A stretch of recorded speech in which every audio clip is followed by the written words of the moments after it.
into this hill to his palace just to water his plants. To install an aqueduct there, Quetzalcoatl had to fill a huge gorge between Texcoco and the next hill. As the water arrived at the first hill, it gathered in small pools built to control the speed of the flow before it reached the aqueduct. After crossing the aqueduct, the water ran in a circuit around Texcoco Hill, spilling off over the sides in rock-cut waterfalls to water the gardens. It ended up in a nearly perfectly round rock-cut pool called the King's Bath. And from here, he could look upon his domain at Texcoco, and he could look down at the botanical gardens that he was watering with his fantastic aqueducts. It is indeed a bath fit for a king. By the mid-15th century, with their empire on the rise, it was time for the Aztecs to choose a sovereign leader. He was called Moctezuma, and he would be the first of two emperors with this now famous name. Moctezuma's first order of business was to extend the empire's borders. The Aztecs captured city-states southward to the valley of Oaxaca, westward to the Pacific, and east toward the Gulf of Mexico. By 1449, the empire contained as many as 15 million people. In the short span of 100 years, the Aztecs accomplished the impossible. They had toppled the Mesoamerican world order. But while the Aztecs dominated militarily, their island city was vulnerable to a different kind of enemy. Like New Orleans, Tenochtitlan was constantly doing battle with water. And one of Moctezuma's first projects was to protect his city from the deluge of water surrounding it. This is what is left of Lake Xochimilco, in the southern part of Mexico City, in Aztec times, the city of Tenochtitlan. This lake, like the other four lakes that surrounded the city, were spring-fed. Thus, there were no rivers or streams into which it could drain. And if it rained hard enough, the water would rise up and sweep over the land and into the city itself. And this is exactly what happened in the mid-1400s when a flood of catastrophic proportions swept into Tenochtitlan. The city and the empire it commanded were almost completely destroyed, and the Aztec civilization had to once again rely upon the genius of its engineers, and one engineer in particular. Moctezuma enlisted the help of his old ally, Quetzalcoatl, to protect the city he was rebuilding from the lake. Quetzalcoatl would design a solution that would make him the greatest engineer on the continent.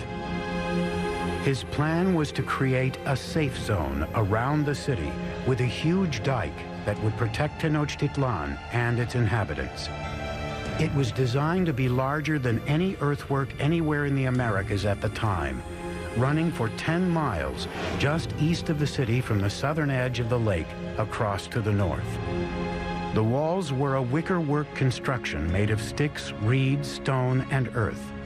Since the lake was shallow, the dike was only about 12 feet in height, but some 27 feet wide. Quetzalcoatl fitted the dike with sluice gates, most likely wooden doors that would be raised or lowered to control the water level behind it.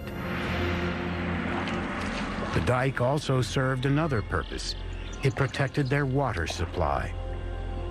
It was important to build some sort of protective mechanism to keep salt water out of the freshwater western part of the lake. An army marches on its stomach, so said Napoleon. Now, an ample food supply for civilians is a no-brainer in the critical development of any civilization. But the Aztecs perfected a unique method, not only to provide a substantial food supply for its civilian populace, but to fuel the military expansion of its empire. This revolutionary engineering was called chinampas, a system that allowed them to literally create new land to farm and to live on. If you're going to have a city of any size, you have to provide room for them. And so what they did was build up these chinampas in the lake bed. Basically, a chinampa is an artificial island built in the lake. They look like narrow football fields, about 300 feet long by about 30 feet wide. A chinampa was built by weaving a web of sticks floating in the water and piling reeds on top of them.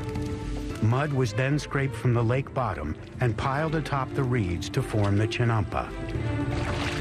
It took 4 to 6 men 8 days to build the average chinampa. They were connected to the city by massive navigational canals that would take thousands of men months to build.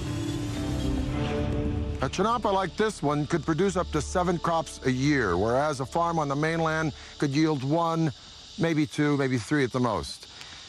As a crop was ready to harvest on a chinampa, seedlings from another would be sprouting out of mud that would be spread on a boat adjacent to the chinampa. Then when the seedlings were ready, they'd be transported to the chinampa, and this cycle would be repeated over and over and over again on hundreds and then thousands of chinampas. Now, it was this technology that transformed Tenochtitlan from just another tribal town in the 14th century to a dominant and thriving city-state. With their city's infrastructure in place and vast lands under their control, the Aztecs would push the boundaries of their empire further than ever before. They'd create a far-flung network of roads, Aztec superhighways. But as the empire grew, so too did their practice of human sacrifice. Soon, rivers of blood would be flowing through the streets of Tenochtitlan. The average life expectancy of an Aztec citizen was 37 years. Today, Tenochtitlan, the capital of the Aztec Empire, is gone, buried under modern-day Mexico City. But 700 years ago, it was a shining capital on the rise, built by advanced engineers and led by larger-than-life emperors. By the late 15th century, the Aztec population had exploded. Their next great emperor would launch a series of conquests that would rival anything in world history. His name was Ahuitzotl, and he would prove to be an even greater warrior than his grandfather, Moctezuma.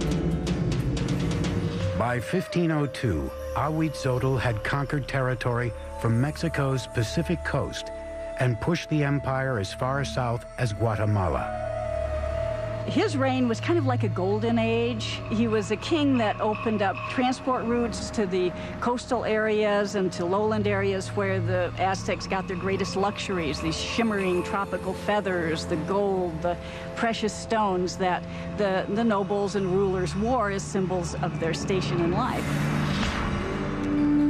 To transport riches to the heart of the empire, the Aztecs constructed a network of superhighways throughout central Mexico. Relay runners were stationed every few miles to create a sort of ancient Federal Express. Messages or goods could be sent 200 miles from the Gulf Coast to Tenochtitlan in just 24 hours, faster than the Postal Service today. With the empire at its height, the Aztecs under Ahuitzotl embarked on their greatest construction project, a massive pyramid at the very center of Tenochtitlan, the symbol of their absolute power. It was called the Templo Mayor, or Great Temple. The base of the pyramid was 240 feet deep by 300 feet wide and rose to a height of 15 stories. There were at least 117 steps in 2 staircases climbing 200 feet, leading to twin temples to honor the gods of rain and war. The temple was rebuilt on the same location 7 times, beginning in 1325 with the city's founding. As the empire grew, so did the pyramid. Each stage was simply built right on top of the stage before. The Temple Mayor was built mainly with a stone called tezontle, that is volcanic stone. It's a very lightweight stone that would prevent the sinking of the temple. For floors and walls, the Aztecs applied a lime plaster, which was a form of concrete. Some examples found today remain as hard as modern concrete, even after 500 years. Aztec workers labored for decades to complete their monument to the gods. The temple remained buried until 1978, when power company workers digging a trench accidentally uncovered a huge carved stone and discovered the temple ruins next to it. The disc, 11 feet in diameter, weighs 8 tons and depicts the dismembered body of the goddess Coyolxauhqui. Coyolxauhqui was the moon goddess, but her brother murdered her because she became pregnant in a very shameful way. Now, the Aztecs weren't prudes by any means. Matter of fact, nobles had many wives and concubines, but amongst the commoners, particularly women, adultery was a no-no and severely punished, often by death. So according to legend, the moon goddess's brother cut her head off, and after he decapitated her, he shoved her body down a hill. The Aztecs reenacted this killing literally and frequently in festivals throughout their calendar year. They would decapitate their victims at the top of a pyramid like this and then push the carcasses down the steps to the great stone at the bottom.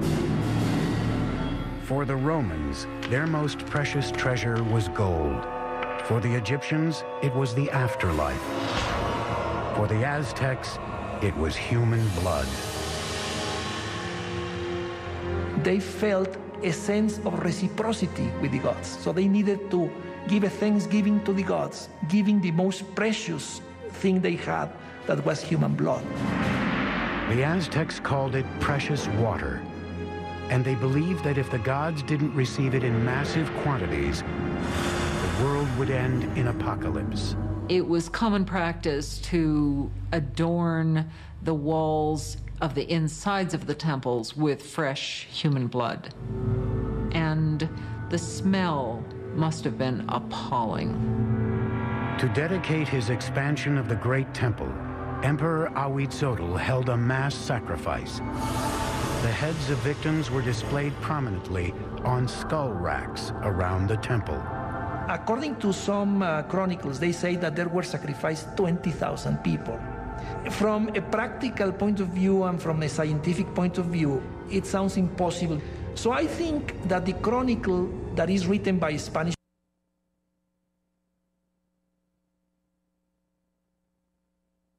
sources is basically telling us that to their eyes, they were many. As Ahuitzotl's reign continued, the bloodletting skyrocketed. Life in Tenochtitlan soon became an orgy of death. Friends and enemies alike would be brought in to witness the sacrifices.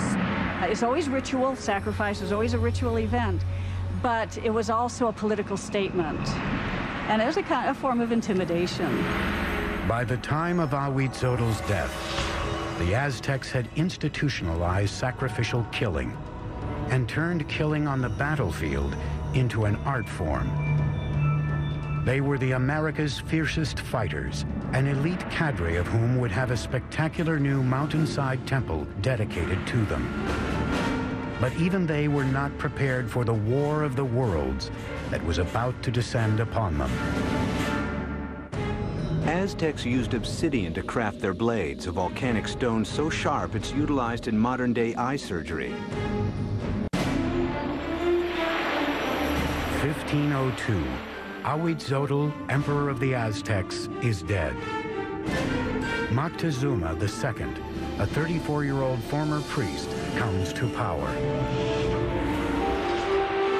A world away in Spain, an 18-year-old notary named Hernan Cortez is preparing to cross the Atlantic to join in his country's conquest of the New World. This is the zenith of the Aztec Empire.